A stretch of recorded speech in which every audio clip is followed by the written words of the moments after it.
بہت پرانے زمانے کی بات ہے۔ کسی گاؤں میں عادل نامی شخص اپنی بیوی بچوں کے ساتھ رہا کرتا تھا۔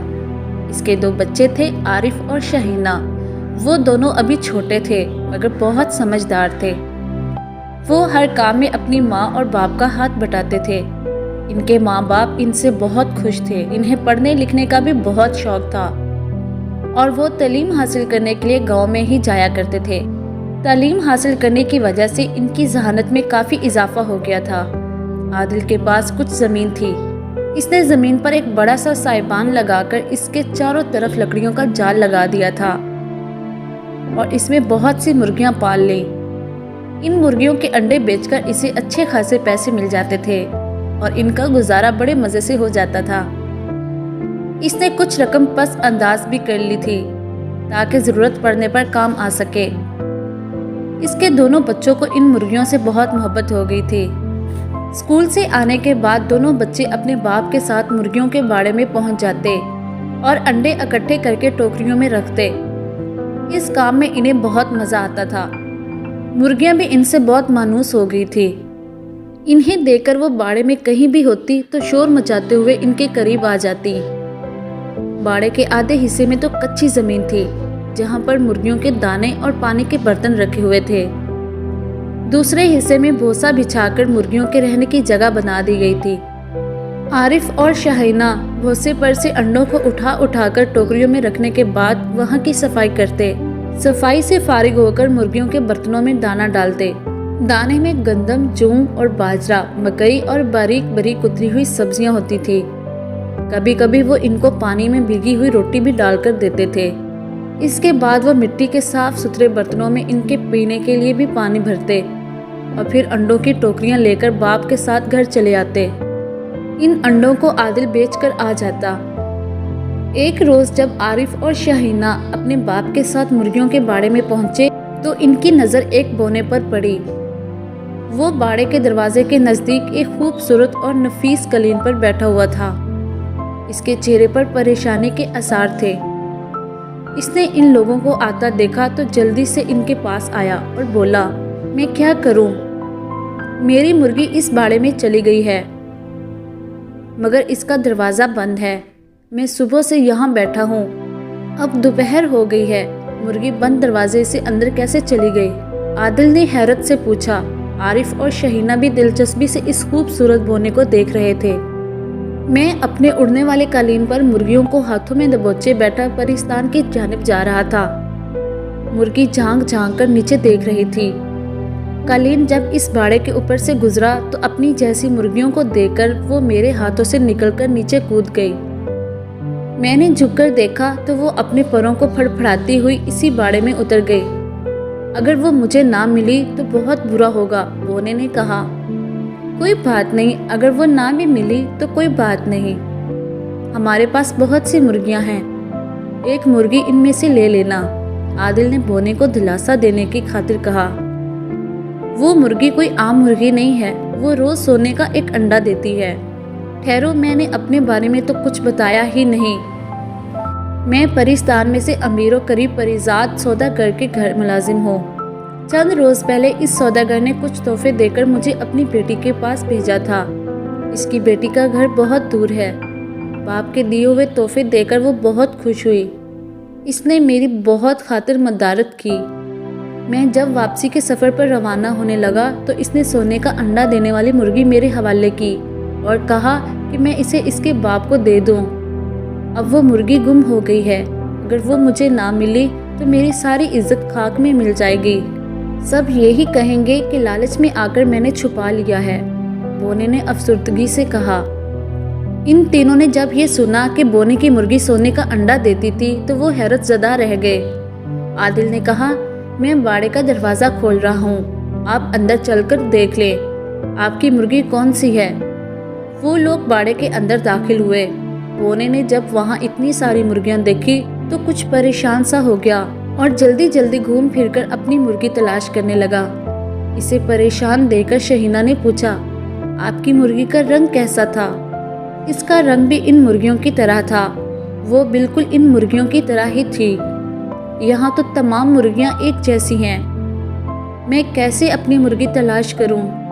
بونے نے کہا اور مایوسی سے سر پکڑ کر بیٹھ گیا۔ عادل بھی اس کے نزدیک بیٹھ گیا اور بونے کی پریشانی سن کر فکر مند ہو گیا۔ عارف اور شہینہ مرغیوں کو دانہ ڈالنے لگے۔ جب انہوں نے انڈے جمع کرنا شروع کیے تو شہینہ نے خوشی بھری آواز میں کہا، بھائی بھائی یہ دیکھو۔ عارف جلدی سے اس کے پاس گیا۔ وہاں بوسے کے دیر پر جگہ جگہ بہت سے انڈے پڑے ہوئے تھے۔ انہی انڈوں میں ایک سنہری انڈا بھی چمک رہا تھا۔ عارف نے جلدی وہ انڈا اٹھایا اور بھاگ کر بونے کے قریب پہنچا۔ یہ دیکھیے آپ کی مرغی کا سونے کا انڈا۔ اس کی بات سن کر بونا جلدی سے اٹھ کھڑا ہوا۔ عادل بھی حیرت سے سونے کی انڈے کو دیکھ رہا تھا اور پھر بڑی بےتابی سے باڑے میں موجود مرغیوں کا دوبارہ جائزہ لینے لگا، مگر اس مرتبہ بھی وہ اپنی مرغی کو نہ پہچان سکا۔ سمجھ میں نہیں آتا ان میں سے کون سی مرغی میری ہے۔ یہ تو ساری کی ساری ایک جیسی شکل و صورت اور رنگ کی ہیں۔ مجھے تو اپنی مرغی کی کوئی نشانی بھی یاد نہیں ہے۔ بونے نے بے بسی سے کہا، اس کا تو مجھے یہی حل نظر آتا ہے کہ میں ان تمام مرغیوں کا سودا کر لوں اور انہیں پریستان لے جا کر سوداگر کے حوالے کر دوں اور کہوں کہ ان میں ہی وہ مرغی ہے جو سونے کا انڈا دیتی ہے، مگر اتنے چھوٹے سے قالین پر اتنی ساری مرغیاں رکھوں گا کیسے؟ عارفہ اور شہینہ دونوں بہت عقل مند بچے تھے۔ وہ ایک کونے میں جا کر اس مشکل کا کوئی حل نکالنے کے لیے ایک دوسرے سے مشورہ کرنے لگے۔ تھوڑی دیر بعد ان کے ذہن میں ایک ترکیب آ گئی۔ وہ دونوں خوش خوش اپنے باپ کے پاس گئے۔ عارف نے اپنے باپ سے کہا، بونے بھائی سخت پریشانی میں ہیں، ہمیں ان کی مدد کرنا چاہیے۔ مجھے اور شہینہ کو ایک ترکیب سوچی ہے جس پر عمل کر کے ہمیں امید ہے کہ ہم اس مرغی کو تلاش کر لیں گے، مگر اس کے لیے ہمیں کچھ رقم درکار ہوگی۔ عادل نے اپنی قمیض کی جیب سے سکوں سے بھری ایک تھیلی نکالی اور اسے عارف کو دیتے ہوئے بولا، پیسوں کی تم فکر مت کرو، یہ لو اور جو کرنا چاہتے ہو کرو، مگر مرغی کو ڈھونڈ کر بونے کے حوالے کر دو۔ وہ بیچارہ بہت پریشان ہے، ویسے بھی وہ پریستان سے آیا ہے، ہمیں اس کی ہر حال میں مدد کرنا چاہیے۔ تمہیں پتہ ہے نا پریستان کی پریاں ہم انسانوں کی کتنی مدد کرتی ہیں، وہاں کی پریاں پریزاد اور بونے کتنے اچھے ہوتے ہیں، بس دیو اور جادوگر انسانوں سے اچھا سلوک نہیں کرتے، مگر ہمیں ان سے کیا لینا دینا۔ عارف نے سکوں کی تھیلی سنبھال کر اپنی جیب میں رکھی۔ پھر وہ اور شہینہ باڑے میں گھوم کر مرغیوں کی گنتی کرنے لگے۔ وہاں پر موجود مرغیوں کی تعداد 150 تھی۔ گنتی ختم کرنے کے بعد عارف عادل کے پاس آیا، آپ باڑے کا دروازہ بند کر کے بونے بھائی کے ساتھ جا کر گھر آرام کریں، باقی کام آپ مجھ پر اور شہینہ پر چھوڑ دیں۔ یہ کہہ کر وہ شہینہ کو ساتھ لے کر وہاں سے گاؤں کی جانب چلا گیا۔ عادل بونے کو ساتھ لے کر چلا گیا۔ شام کو جب عارف اور شہینہ گھر آئے تو عادل نے پوچھا، مرغی کا کچھ پتہ چلا؟